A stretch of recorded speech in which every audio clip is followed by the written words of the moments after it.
Hi friends, നമ്മുടെ പുതിയ വീഡിയോയിലേക്ക് എല്ലാവർക്കും സ്വാഗതം. നമ്മൾ ഇതിനു മുമ്പുള്ള ഒരു വീഡിയോയിൽ പറഞ്ഞിരുന്നു മീനുകൾക്ക് ഫുഡ് കൊടുക്കുന്നത് ഒരു പുതിയ വീഡിയോ ആയിട്ട് ഇടാമെന്ന്. അപ്പോൾ ഇന്ന് നമ്മൾ മീനുകൾക്ക് നമ്മൾ ഫുഡ് കൊടുത്തിട്ടുണ്ട്. അപ്പോൾ അതിൻ്റെ വീഡിയോ ആണിത്. അപ്പോൾ ഇതിനു മുമ്പുള്ള വീഡിയോ കാണാത്തവർ അതുകൂടി കാണുക. കണ്ട മീനുകളൊക്കെ വന്ന് തുടങ്ങിയിട്ടുണ്ട്. വൈറ്റ് ഷാർക്കാണ്, നല്ല ഭംഗിയുള്ള മീനുകളാണ്.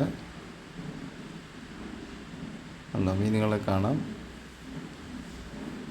നല്ല വലിപ്പമുള്ള മീനുകളാണ്. ഇത് നമ്മുടെ ടാങ്കിൽ നമ്മളിതിട്ടിട്ട് ഏകദേശം 7-8 വർഷമായി. ഈ ഷാർക്കുകൾ, അതായത് നമ്മുടെ നാട്ടിൽ അറിയപ്പെടുന്ന ആറ്റുവാള എന്നറിയപ്പെടും, വെള്ള കളറിലുള്ള മീനാണിത്. ഉണ്ട്, നല്ല ഭംഗിയുണ്ട്. എന്നും നമ്മൾ ഈ ഗേറ്റ് അടയ്ക്കുന്ന സമയത്താണ് നമ്മൾ ഈ ഫിഷുകൾക്ക് ഫുഡ് ഇട്ട് കൊടുക്കുന്നത്. സാധാരണ നമ്മൾ ആ ഗേറ്റ് അടയ്ക്കുന്ന സൗണ്ട് കേൾക്കുമ്പോൾ തന്നെ ഈ മീനുകളെല്ലാം വെള്ളത്തിന് മുകളിൽ വന്ന് ഇങ്ങനെ നിൽക്കും ഫുഡ് എടുക്കാൻ വേണ്ടി. ഇന്നെല്ലാ മീനും വന്നിട്ടുണ്ട്. നമ്മൾ ഫുഡ് കൊടുത്തായിരുന്നു. നല്ല ഭംഗിയാണ് കാണാൻ.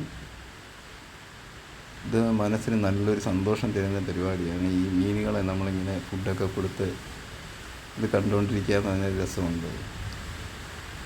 ഞാൻ പറഞ്ഞത്, നമ്മൾ പണ്ട് ഈ ടാങ്കിൽ ഈ മീനുകളെ ഇട്ടിട്ട് ഏകദേശം 8 വർഷത്തോളമായി.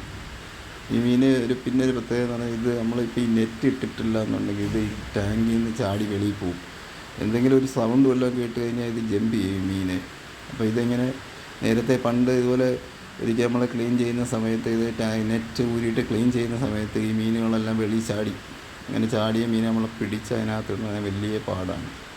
അതിൻ്റെ ദേഹത്തെല്ലാം മുള്ളും ഇതുമെല്ലാം ഉണ്ട്. അപ്പോൾ നമ്മൾ പ്ലാസ്റ്റിക് കവറൊക്കെ ഇട്ട് പിടിച്ച് അങ്ങനെയാണ് അതിനകത്ത് ഇട്ടത്. അപ്പോൾ എപ്പോഴും ഇത് നെറ്റ് ഇട്ടില്ലെങ്കിൽ തന്നെ നമ്മുടെ വെളിയിൽ നിന്നുള്ള പക്ഷികളും ഇതൊക്കെ വന്ന് മീനെ അടിച്ചുകൊണ്ട് പോകാനുള്ള സാധ്യതയുണ്ട്. ഈ ടാങ്കിൽ തന്നെ ഇഷ്ടംപോലെ മീനുകളുണ്ട്. ഗപ്പി, ഗോൾഡ് ഫിഷ്, പിന്നെ നമ്മുടെ കാർപ്പാണ്, മഞ്ഞ കളറുള്ള കാർപ്പ്, ഗോൾഡ് ഫിഷ്, എല്ലാ മീനുകളും ഇതിനകത്തുണ്ട്. നല്ല ഭംഗിയുണ്ട് കാണാൻ. അപ്പോൾ നിങ്ങൾ ഈ വീഡിയോ ഇഷ്ടപ്പെട്ടെങ്കിൽ ലൈക്ക് ചെയ്യുക, ഷെയർ ചെയ്യുക, കമൻറ്റ് ചെയ്യുക. Thank you.